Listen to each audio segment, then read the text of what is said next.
Zertzan arananoiri, Sabin, utopiko handi bat.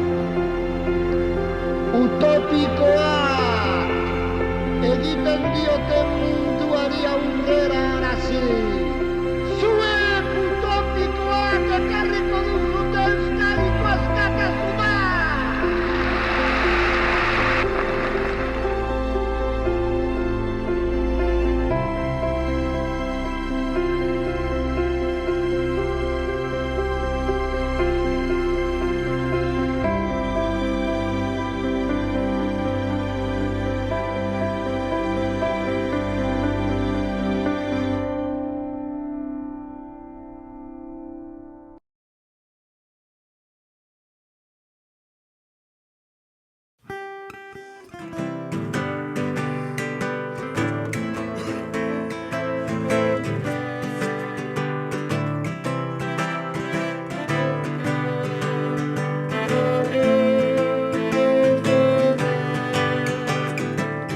Abenduaren batean jaio zitzaigun Bergaran,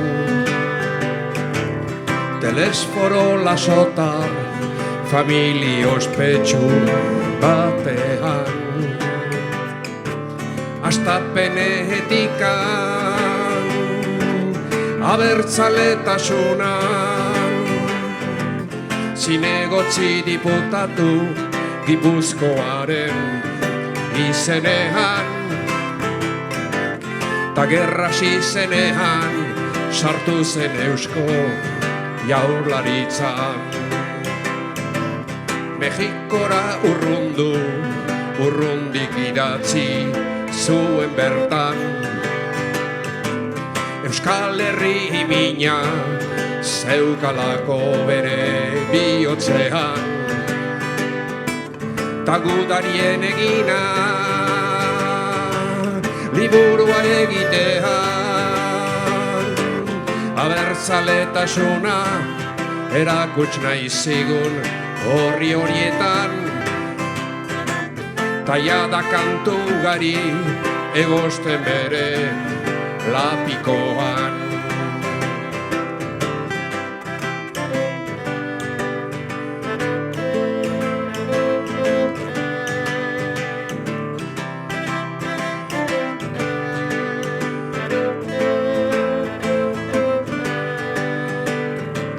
Mendeberri etxea zuen berak egoitzat hartu, tandik ikusi nola Euskadin eta zen sortu. Anai artea zabaldu, ieslariak lagundu, zenbat familia ezote zen berari esker han elkartu. Eta amak semeari eman aspalditikan bibuxu. Batasuna eta lepoan hartuta segi aurrera,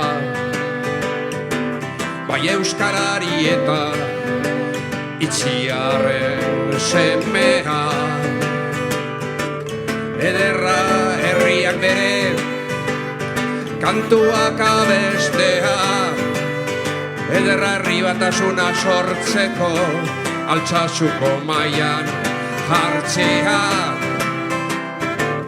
Oiko lagunen pare abertzaleak ez ukatzea.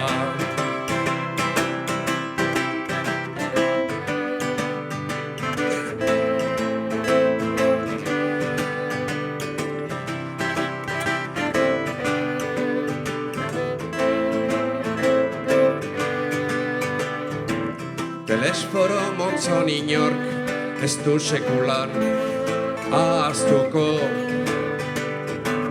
gure Euskal Herriaren zutabea izan zelako. lekuko,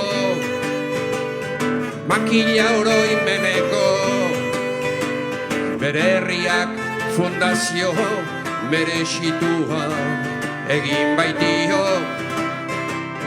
gizon miresgarriari ohore eta gurra betiko. Kantuak lekuko, makila oroimeneko, bere herriak fundazio merexitua egin baitio, gizon miresgarriari ohore eta gurra betiko.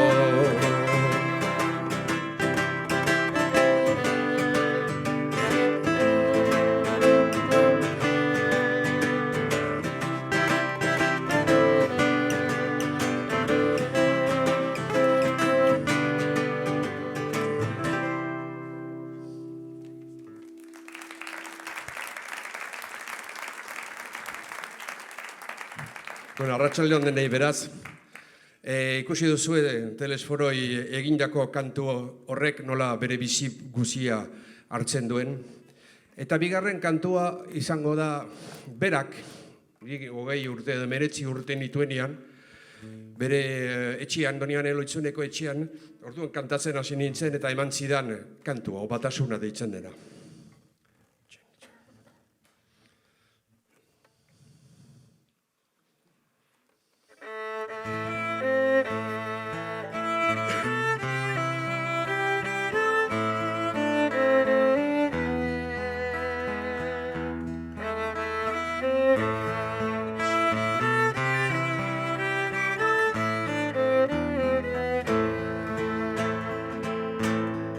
Orain bildurik, gero banandu, kondaira barna ibili gara.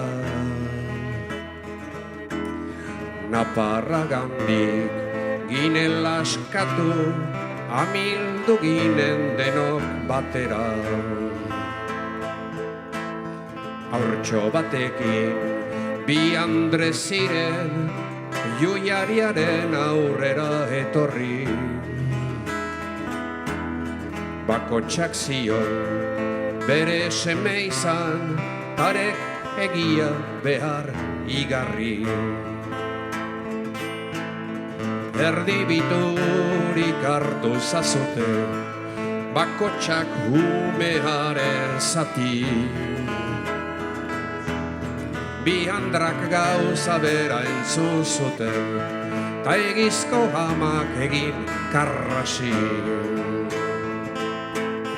Hortan igarri behar diogu, Euskaldun seme leialari.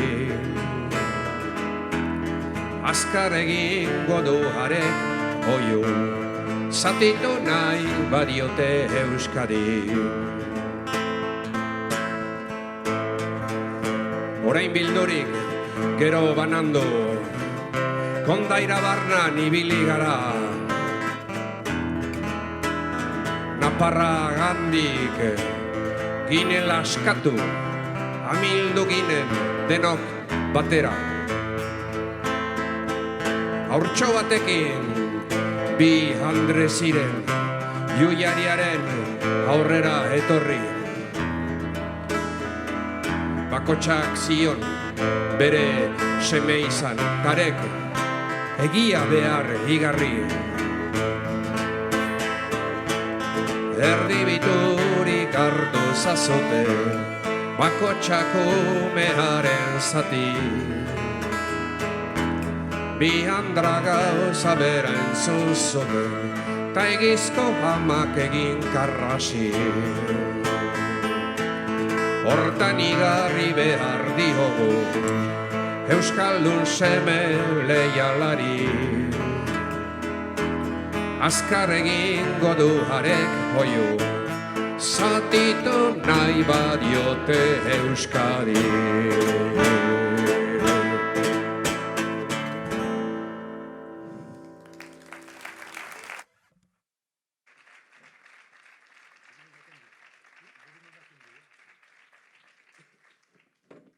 Mila esker Xabier Xubenet eta Xamalat taldeari. Arratsaldeon eta ongi etorriak izan zaitezte Telesforo Monzon eta Josefa Ganusari eskainitako Monzon Ganusa sariketa honen lehen ediziora. Bergarako udalak Olaso Dorrea Fundazioarekin batera antolatu duen eta sortu duen sariketa da honakoa eta helburu du euskal kulturari, euskal herriari eta nola ez, euskarari berari bizitza oso bat eskaini dioten pertsonak omendu eta saritzea. Esan bezala sariketa honek helburu du Telesforo Monzon eta bere bizitza osoan zehar bidelagun izan zuen Josefa Ganusa barkatu omentzea. Sari hau gaurko egunean ematea ez da kasualitatea. Gaur duela 40 urte zendu zen Telesforo Monzon eta heriotza hori gogora ekarri baino bizitza ospatu nahi du sariketa honek eta horregaitik bizitza oso bat euskarari eta euskal kulturgintzari eman dioten pertsonak sarituko dira gaurkoan hemen. Eskerrik asko gaur Bergarako seminarioa areto honetara gerturatu zareten pertsona guztiei. Mesedez igo dadila Bergarako alkatea Gorka Artola Alberdi.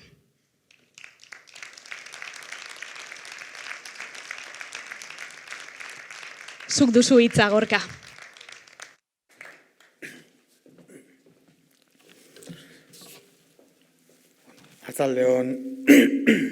Atzaldeon danoi, eskerrik asko gaur hona, geure herrira Bergarara etortzearren. Alkaten izen denean jasoizue harrera beruena. Eskerrik asko eta zorionak Libe Goni Andreai. Plazer bada zu gaur ezautzia eta hemen izatea. Gaur atzaldera arte ez duteuki Libe Goni ezautzeko plazerrik eta ez neban ezautzen bere bidiabe. Sariduna bere izango zala iragarri artean, ez neukan berre handirik. Eta pentsatzen dut, zeuetako gaur hemen zaeten askori be, antzera gertauko jatzuela. Zein da Libe Goni, zer egin dau, eta ze etxi sarituko dugu gaurkoan. Laidazu argi berbaitzen, geure herritxan eta konfiantzan garen hontan, askotan politikan ohiko egisadan zurik egizak alde batera lagata.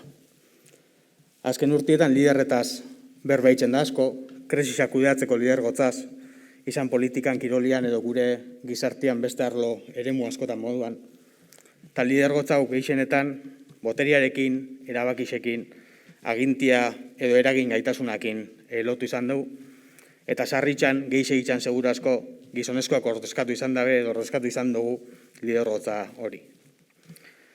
Atzian ekintzako erentik ez zakarren esaldi indartsuak, ukabilga dialektikoak sare sozialetan, aldekuen txaloa jaso eta girua polarizatzeko epe laburreko estrategiak, alaxe gabitz pandemia sasoiko Euskal Herrixan be, hegoaldean batez be.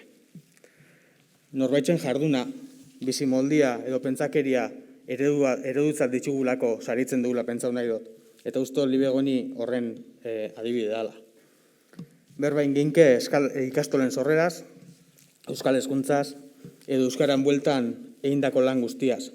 Baina ni gaur eta hemen beste alderdi bat azpimarratu nahiko nuke. Lidergotza eta kasu honetan isila.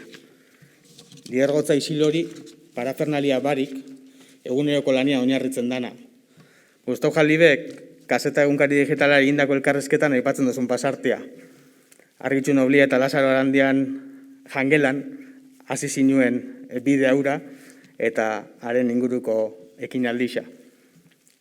Orduan dana zeuan itxeko eta egin zinuen, eta oin be, sasoia arrebesetan eta nazio hontan badabe gauza asko dare eitzeko. Azken 50 urtetan Libe Goni bezala beste hundaka lagun, isilian, egunez egun, eskuz-esku jardun dabe euskaran alde, euskal kulturan, euskal jendartean eta euskal gizartean alde lanian. Eta bihar bada gaur saritzen dugun Libe Gonin baloretan dago datozen sasoietarako konponbidean errezetea. Lana eta aldandanetan alkarlana. Atzo martxuan sortixan beste hainbat eta hainbat gairen artean ikusezinak dien zaintza eta bestelako lanak erdigunera ekarri biharra eta ikusgarretasuna emoteko bihar aldarrikatu zen. Hortik tiraka esango nuke Euskal Herrian biharrezkoa dugula lupa ikusezin horretan jartzea.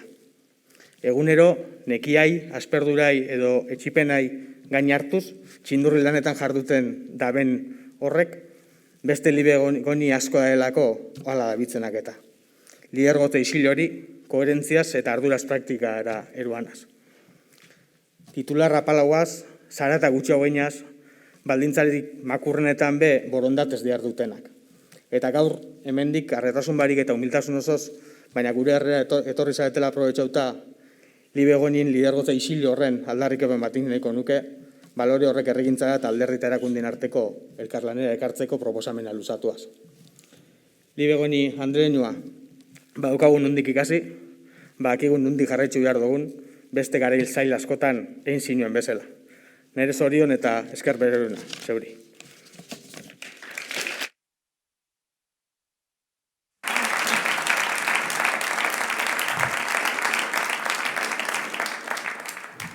Aiama Euskara.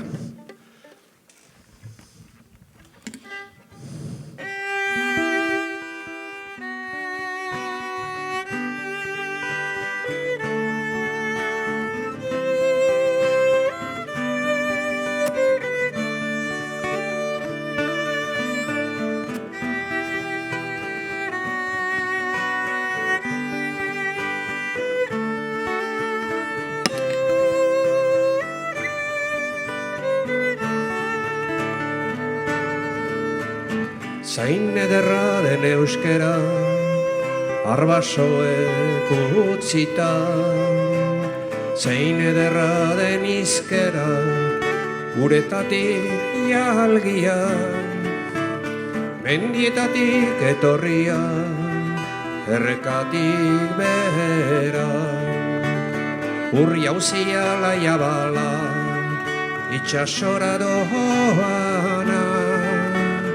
Urri hauzia laia bala doana.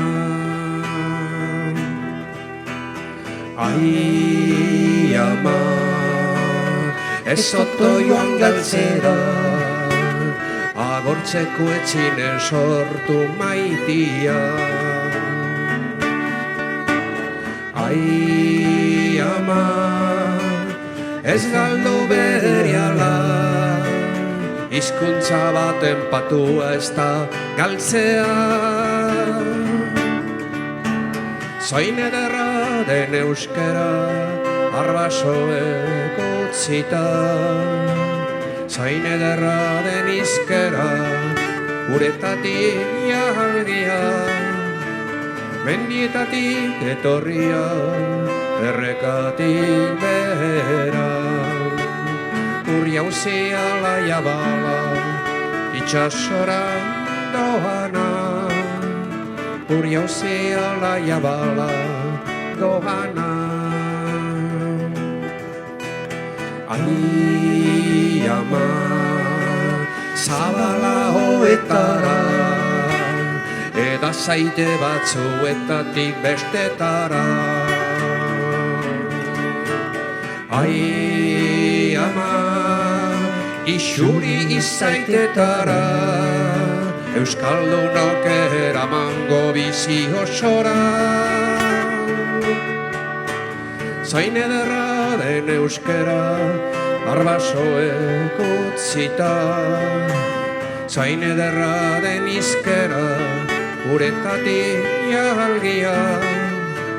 Mendietatik etorria, errekatik behera. Urri hauzia laia bala, itxasora doana. Urri hauzia laia bala doana. Ai ama, muturik ez egontan, ahotan suspertzeko zine jaioa. Ai ama, dantza eta ere kanta, ikusi nahi zaitut guzti zalaia. Zain ederra den euskera, arbasoek utzita, zainen erraden izkera, guretatik jalgia, mendietatik etorria, errekatik behera, uri hauzi alaia bala, itxasora doana, uri hauzi alaia bala, doana, doana, doana.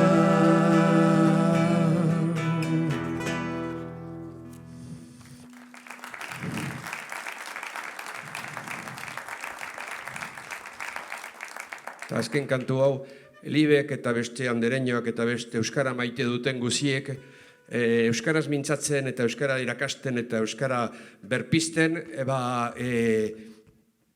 lehengo osokotik atera izan dute, Aitaren Etxea.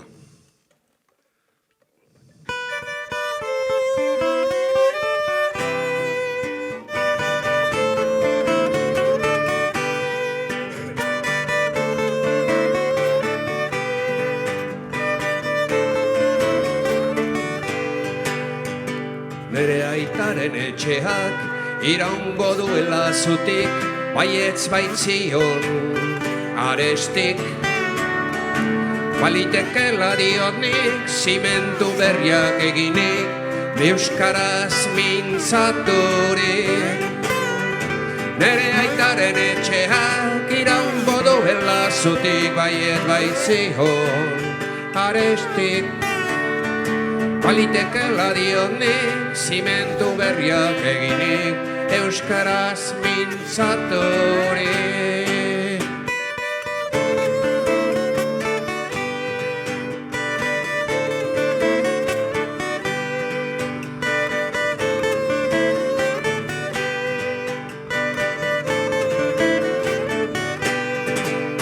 Ez lehen bezala, margoetan bakarrik, argazkietan, ez harima galduetan soilik.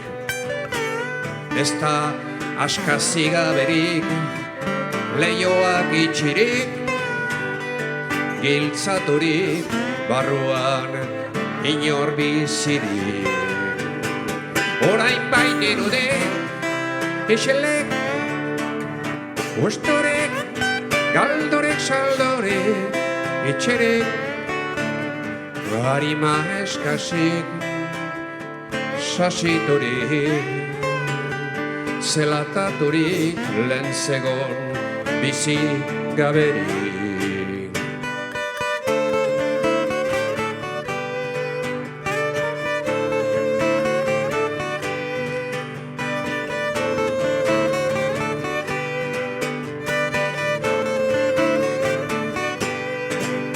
Gizaren oiotik, auzolanez berriturik, leioak zabal-zabalik, teilatua konpondurik, larri arrotzak mozturik, sasi zikinak kendurik, ateka irekirik, iraungo du xutik. Ez isilek, ez ustorik, galdorik, ez aldorik, ez itxerik, harima jasorik, ez ilunik, sasigaberik, inoiz ez hilik.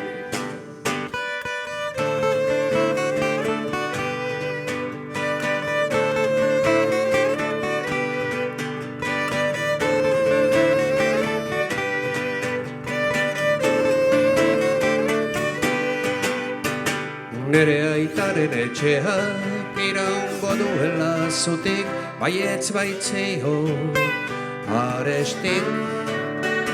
Balitekela dionik iraungo duela zutik, hemendik aurrera segurik. Nere aitaren etxeak iraungo duela zutik, baietz baitzeio arestik. Baliteke ladionek iraungo duela zotik hemendik aurrera segure euskaraz egin mintzaturik borroka egin ez isilik egonik dena gurekin euskaraz egin mintzaturik borroka egin ez isilik egonik berriz ere euskaraz egin mintzaturik borroka egin ez isilik egonik euskaraz egin mintzaturik borroka egin ez isilik egonik.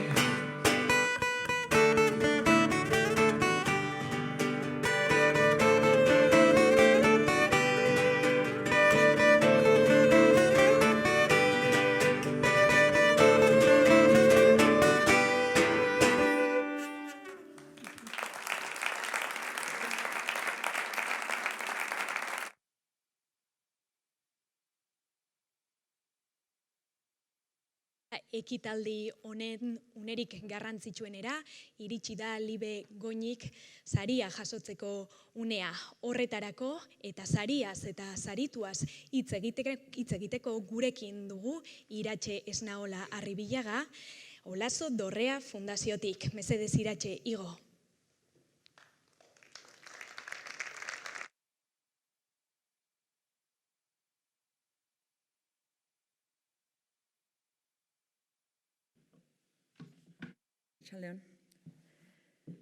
Gaur 40 urte zendu zen Telesforo Monzon, Donibaneko Mendeberri etxean, Josefa Ganuza alboan zuela. Eta gaur, Monzon eta Josefaren bizi oparoa ospatzeko eguna dela ulertzen dugu. Hori da martxoaren 9 eman nahi diogun zentzua eta esan nahia.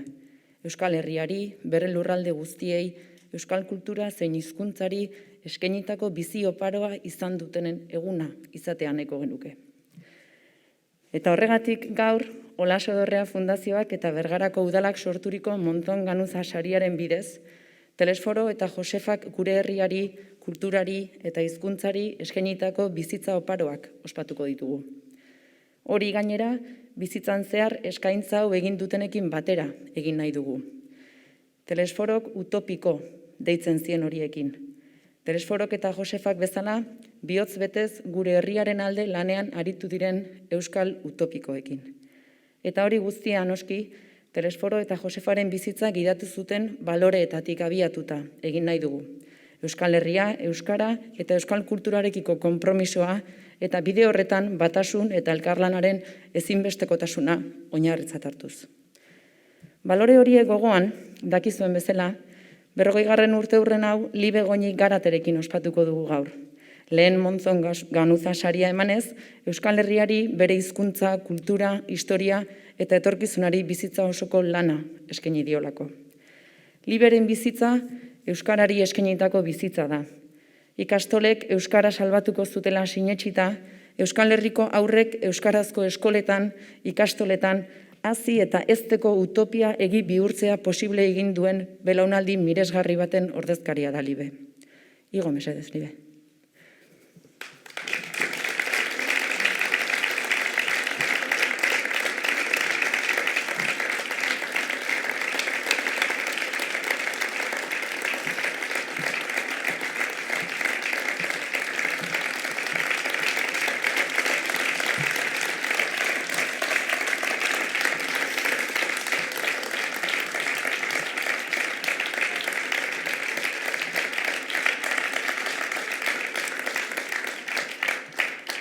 Irakasle sena zenuen Libe. Praktikak Elbira Zipitria eta Karmele Esnalekin egin zenituen, biak ala biak ikastolen sorreran aintzindari izan zirenak. 1979an Ipar Euskal Herrira egin zenuen ies eta ordutik Lapurdin bizi zara. Argitxu nobliaren etxean hasi zen Sehaskari bizitza eman zenion, eta Sehaska zure bizitza bilakatu zen.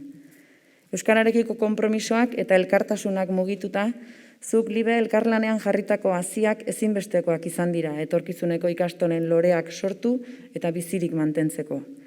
Euskarak eta euskarazko hezkuntzak Ipar Euskal Herrian izan duen garapenaren lekuko zuzen eta eragile izan zara.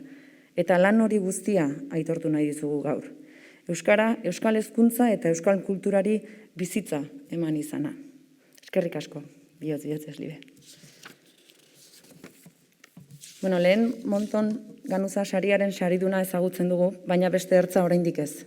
Saria sortu duen artista.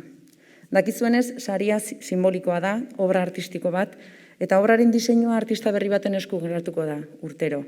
Modu horretan, euskal sortzaile berriak sustatu eta belaunaldien arteko zubilana eraiki ahal izateko baliatu nahi dugu Monzon Ganuza saria. Aurtengo sari simbolikoaren sortzailea Zaloa Ipina da, 25 urteko artista bisual bilbotarra. Bere lanekin gizartearen arazo eta erronkak lantzen saiatzen da. Izan bizigarritasuna, kultura uniformetasuna, edota euskara eta hizkuntza gutxituak.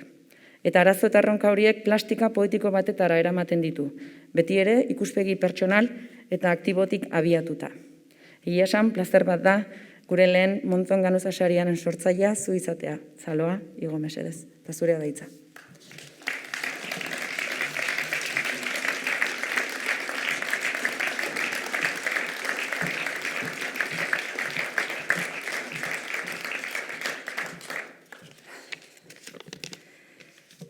Lehenengo eta boin, zorionak, Libe. Mereziteko saria jaso duzu gaur. Eskertzekoa da, benetan bizitzazoan egin duzun lana, euskara eta euskal kultura transmititzen eta eratzeagatik. Eta nik esan behar dut, zu bezalako pertsonengatik ni gaur ere euskalduna naizela. Nik ere ikastolan ikasi nuen, eta horregaitik jaso nuen, nire gurasoek oinordetzat hartu ezin izan zutena, hau da gure hizkuntza, ez? Beraz, eskerrik asko zuri, eskerrik asko iparraldeko ikastolen sortzailea izateagatik, eta ni bezalako beste aurra askori aukera hori ematearren, ez? Eskertu behar dut ere artelana eman baino lehenago, mesedez, eskertuko diot Bergarako udaletxeari eta Olaso Dorrea Fundazioari nire lanean sinestegatik, nagusiagoa naiz, 35 urte egingo ditut aurten. Baina eskertu nahi dut bereziki duela 10-11 urte hemen Bergaran Araustegi Aretoan egin nuelako nire lehenengo erakusketa individuala. Eta, gaur eman didazue berriro ere aukera hau nire lanean sinistu duzue eta gainera sinistu duzue nire lanak edatzen dituela Monzon Ganuzaren pentsakera edo transmititzen dituela balore kultural horiek eta niretzat izugarrizko ohorea da. 3 urte inguru daramatzat lanean proiektu artistiko batean, Gorrori bizuala deitzen dena, eta hizkuntza gutxigituei buruz hitz egiten duena ardatza euskara izanik. Aurkeztuko dut pixka bat artelana, erakutziko dizut.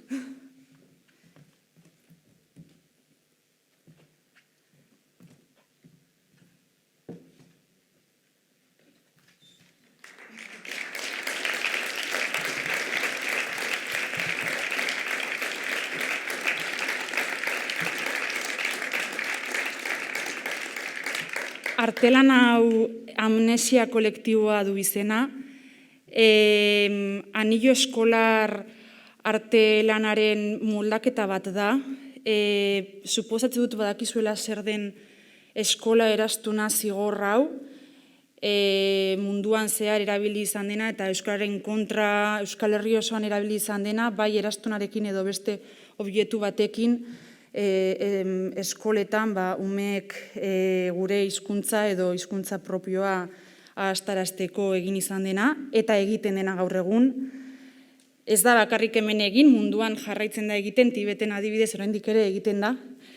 Eta, amnesia kolektiboa zergaitik jarri dut. Deshistorizazioak nahi duena da memoria historikoa galarestea, ez? Zer esan nahi du amnesia kolektiboa, ez dakit hemen Bergaran gertatzen den, baino Bilbo hirian eta askotan esaten da, baino Bilbon inoiz ez da euskara hitz egin, edo Barakaldon ez da euskaraz hitz egiten, barkatu, baina bertoko hizkuntza euskara da.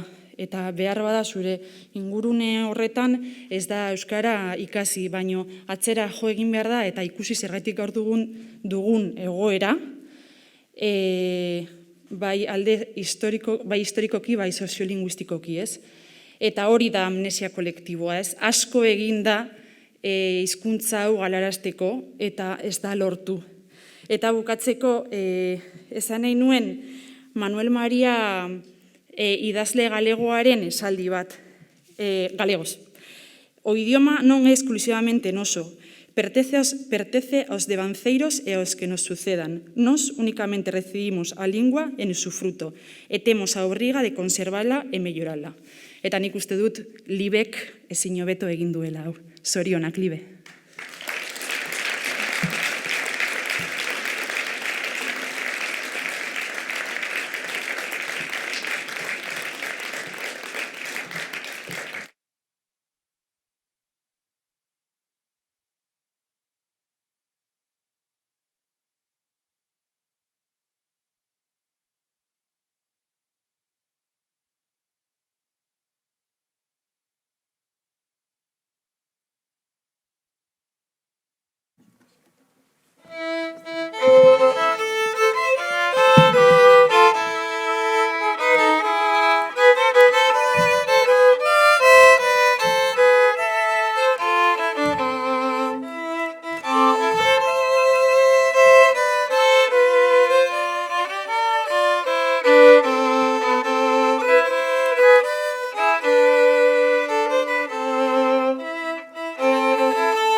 Liberen hitzak entzun aurretik, mesedez igo dadila Joseba Erremundegi Euskal Elkargoko kideak eta Baionako zinegotzia denak, Jan Rene Etxegaraik Liberi idatziriko gutun bat irakurriko du.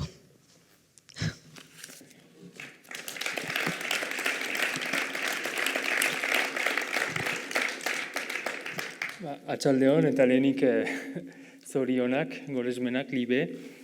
Bizik pozik naiz gaur Jan Rene Etxegaraien gutun hau irakurtzera etortzagatik. Eta gainera badu ekitaldi honek zapore goxo bat, oroitzapen goxo bat, Montzonen kantuak, Nat, eta oroitarazten dit Pirenen elkarrekin kantatutako Montzonen kantu horiek. Hala, beraz, Irakurriko ditut Baionako alkatearen hitzak. Libe, gaur eskuratuko duzu lehen Montzon Ganuza saria. Sari honek etengabeko engaiamendu bat saritzen du zurea, eskualegiari eta bere hizkuntzari, euskarari, eskainitako bizi oso bateko engaiamendua. Nafarroan sorturik, Gipuzkoan hazirik, mugarik gabeko ibilbidea izan duzu eskualegian barna, Lapurdiraino heldu arte, eta Lapurdin hain zuzen 70. hamarkadan, gertatu zen eskualgintzaren pizkundean parte hartu zenuen, 1979an Baionan antolatu zen Seaskako lehen ikastolako lehenbiziko andereinoa izanez. Ipar eskualegian, euskara biziarazteko olde hori abiarazti zuten bide egileetariko bat zara. Gai hori buruz, euskarari buruz, gauzak erresak ez ziren garai hartan, dena eraikitzeko zen garai hartan. Baina hor egon zinen, eta zu ere eraikitzen aritu zinen.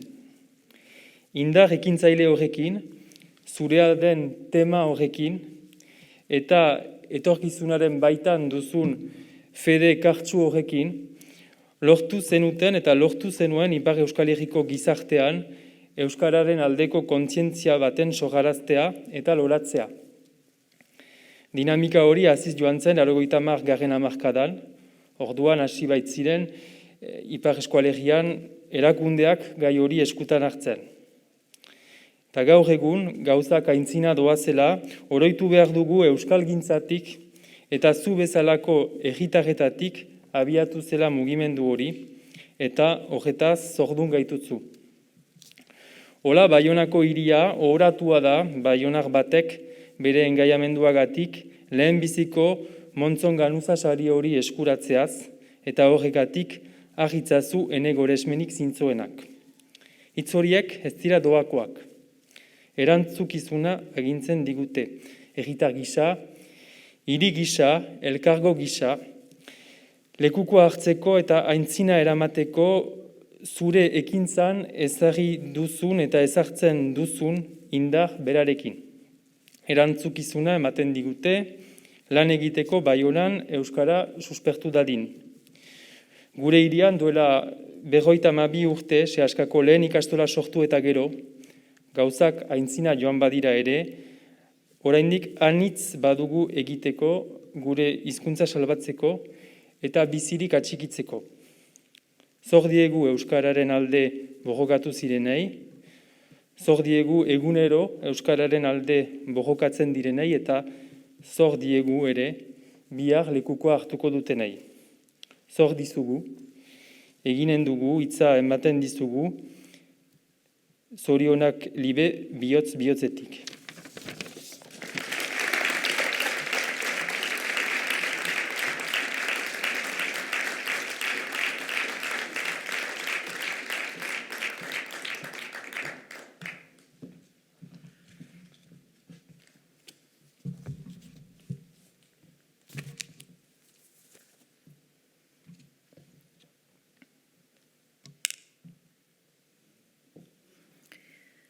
Arratzalde ondeneri eta mila esker, sari hau eskutan izatea zinezko harridura da niretzat.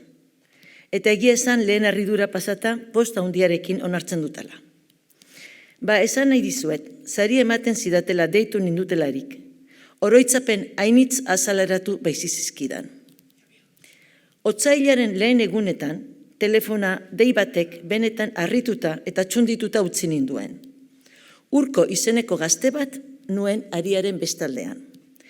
Eta bere eskaerari eta bere nahiari akor emanez, hemen hauzue. Momentu hortan bat-batean ere buruak, 74 urte gibilerat egin zuen. Oteitza, Biztabella, Lazkao, Ordizia, Donosti, ikastolak, Andoain, Iruña, eta hor, 1979an, otsailean, Lapurdin nere burua ikusi nuen. Argitxu nobliari eta Lazaroaren handeria esker, behen etxeko ateak zabaldu baizizkidaten, eta Seaskaren lehen hasia erein. dantza maite dut, zerbaitegatik izango da. Montzon jaunari lehen aldikoz ikusita entzunion garaiari itzuli nintzen. Amarekin iparraldera, 60. hamarkadan, bertsolarien egun batez Urruñara etorri eta Montzon entzun eta ikusi nuen. Hitzaldi bat eman zuen eta horrela zion. Euskal Herria arrainez betetako ibai lasai baten gizara da. Ta horra nun, arrantzaleak. Ibaiaren bi aldetatik buruz buru, beren amuekin arrainak atxeman nahian dabiltza. Arrainak bata besteari borrokan, aurkari dira. Nork amu gehien jan. Amu hori da etzaien ziria. Funtzean hori azaltzeko, bere hitz eder sakon eta beratzak markatu ninduten. Erabat baieztatuz entzuna nuela, islari apartekoa, karisma eta baikor handikoa zela. Esan dizueten bezala, 1969an Lapurdin nere burua ikusten dut. Eta okazio gehiago ikusi nituen Montzon jauna ikusteko. Eta nola ez bere hitzaldiez gozatzeko. Sarritan, Sabinetxean, Donibaneko ostatuan ikusi ere bai. Hor biltzen bai ginen maiz euskaldunok. Hoietako batean, Montzoni entzunion. Joseba Elozigi etorri zait eta esan dit. Zerbait gertatzen zaitenean, idazki hau irakurri eta zabaldu. Batzuek ziurrazki ezagutzen duzuen obra da hau. Quiero morir por algo.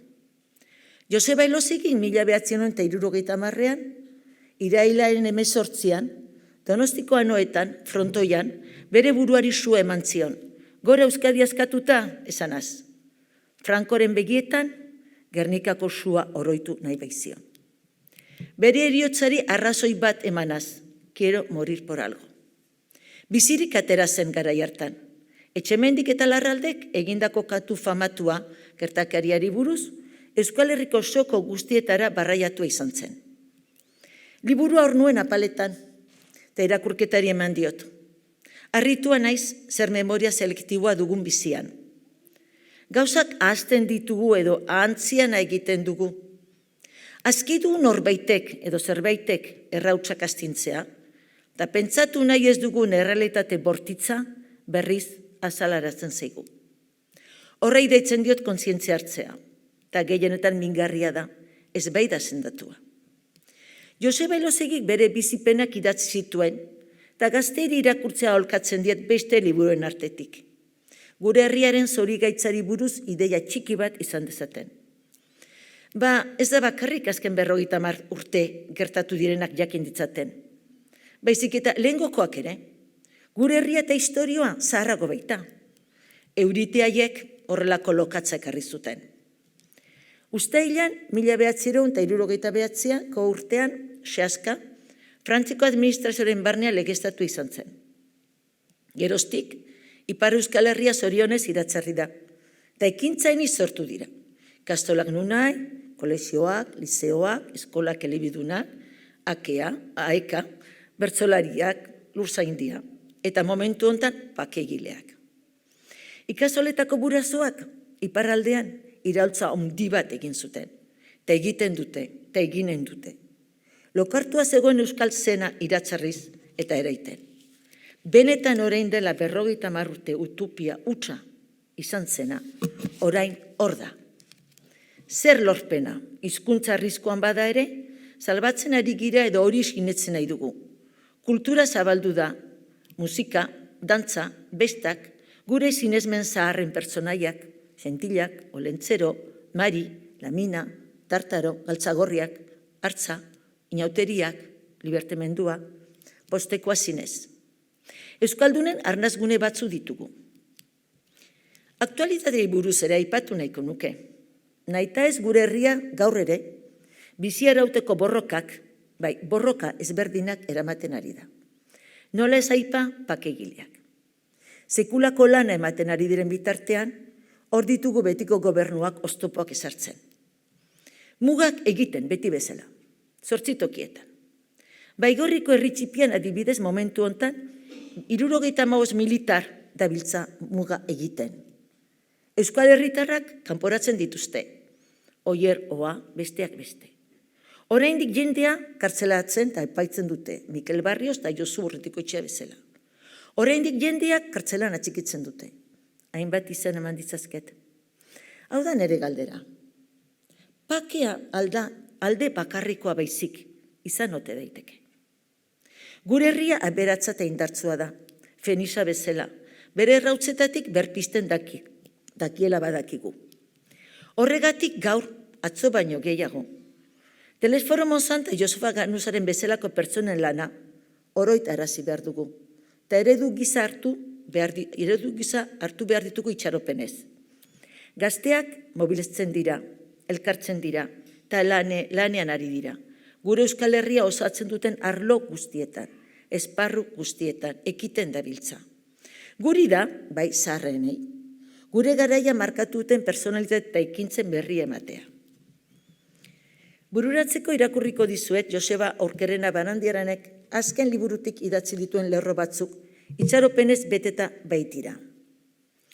Iparraldea eta hegoaldea bilduko dituen egunak oraino iristear daukagu, baina etorriko da. Eta Euskaldun guztion etxea, elkarrekin, askatasunez, berraraikiko dugu. Iparraldean hegoaldean bezalaxe bada lan franko egiteko. Zaharrak bagoaz emeki. Eta belaunaldi gazteek hartuko dute Euskal ontziaren lema. Ziur naiz gu baina asko hobeto eginen dutela. Gu erori garen putzu zikin, gurpil edo ezin ikusi zitaletan amildu gabe. Belaunaldi gazteak eraman dute ontzia askatasunezko portura. Guk egiten jakin ez duguna, edo ezin izan duguna. Eta hoiek bai, gazte hoiek, Montzonekin batera, Urkoaren kantua gogotik, kantatzen altuko, irabazi dugu, odolez tamalkoz irabazi dugu.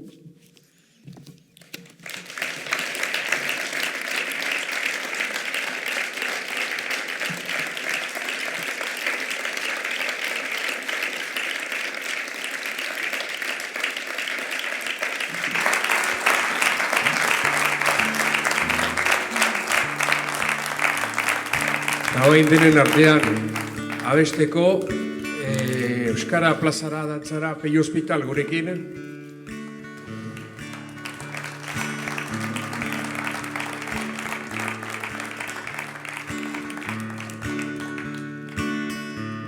Ea elkarrekin eskaintzen diogun liberi abesti hau ikastoletako ere zerkia.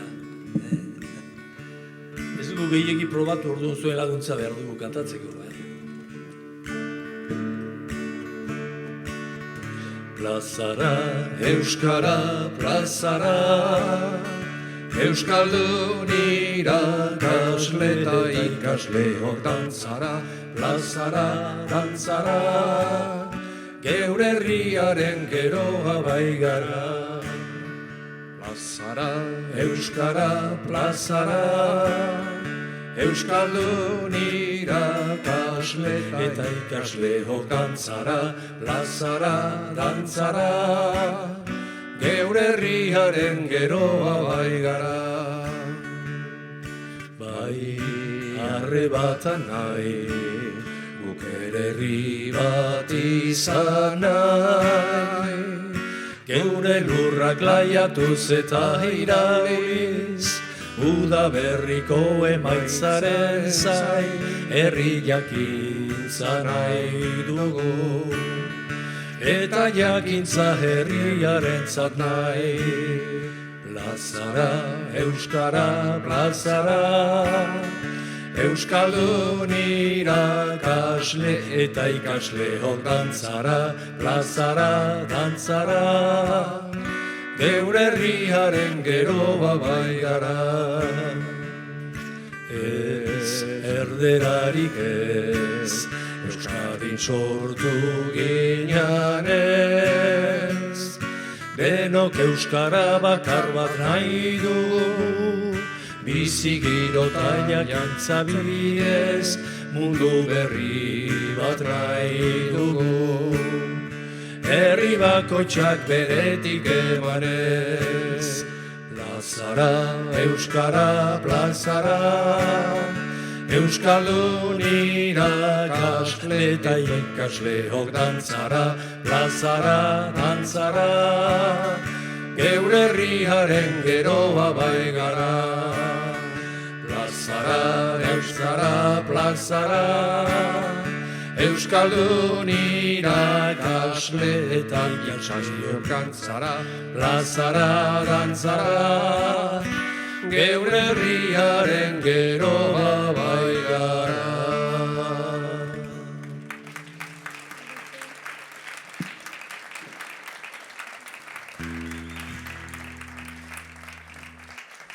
Iritsi gara ekitaldi honen amaierara. Eskerrik asko gaurkoan Bergarako seminarixora gerturatu zareten guztiei, eskerrik asko musikariei, eskerrik asko gurekin egon diren Maitane Zuinaga, Eider Elorza eta Eneko Galdozi ere, eskerrik asko Liberi, eskerrik asko gaur gurean egon zareten pertsona guztiei, mila esker eta datorren urtera arte.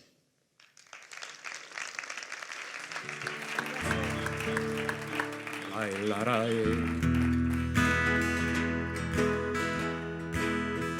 bailarai, bailarai, bailarai, lepoan hartuta segi aurrera, lepoan hartuta segi aurrera, gazte bat lurrean argitu dugu, gore gorriz beterik olkoa.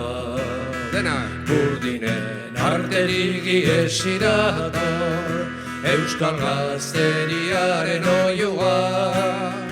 Mutilak eskuak elkar gurutza, eginta bultza denak batera. Bidean anaia erortzen bazai, lepoan hartuta segi aurrera.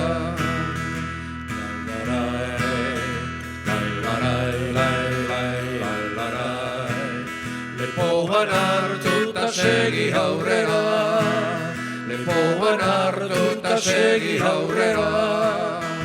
Ez dugu beldurrik, ez dugu lotsarik, norgeran zergeran aitortzeko. Ez gaituk lapurrak, ez eta zakurrak, kataiaz londurik ibiltzeko. Gizonak bagera, jozagun aurrera, gure herriaren jabegin arte. Askatasunaren egalazpian, kabila egiten oituak gare. Ibiltzen aspaldik hasia dugu, otsoak eskutik hartu gabe.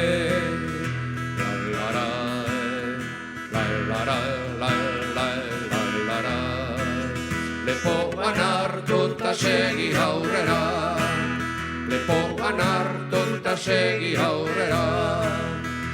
Arrotzek ezpakazi nahi banaute, itzituko gaituzte dakoan. Zutitut euskeraz mintzatuko naiz, nire hiltzailearen aurrean. Mutilak ez gironik garik egin, erortzen banaiz gau ilunean. Izar berri bat piztu zera